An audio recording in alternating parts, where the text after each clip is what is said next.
In today's video, I'm going to teach you how to hide a block on mobile in Squarespace. If you're customizing your site and want certain content to appear on desktop but not on smaller screens, Squarespace makes that process very simple. This is especially useful when a block feels too large, distracting, or unnecessary on mobile devices. In this walkthrough, I'll show you exactly how to do it in just a few clicks. To begin, go into your Squarespace site editor and switch to the mobile view.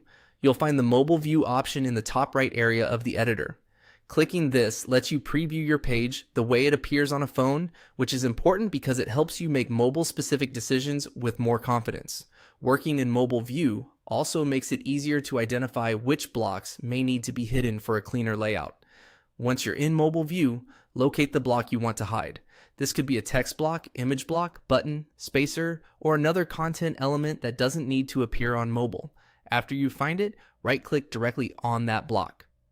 Take a moment here to make sure you've selected the correct block, especially if several elements are close together on the page.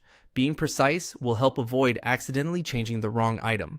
After right-clicking, a menu will appear with available options for that block. From that menu, click on Hide on Mobile. As soon as you do that, Squarespace will apply the setting so the selected block no longer appears for mobile visitors. This is a quick way to simplify your mobile design without deleting the block entirely from your site. That's really all there is to it. The block will still remain visible on desktop, but it will now be hidden on mobile, allowing you to create a more polished and user-friendly experience for visitors on smaller screens. This can be especially helpful when you're trying to improve readability, reduce scrolling, or make your mobile layout feel less crowded. As a general tip, after hiding the block, it's a good idea to review the surrounding content in mobile view to make sure the page still flows nicely. Sometimes removing one element changes the visual balance of the section, so a quick check can help you catch anything that needs adjusting. And that's how to hide a block on mobile in Squarespace. Thanks for watching, and I'll see you in the next video.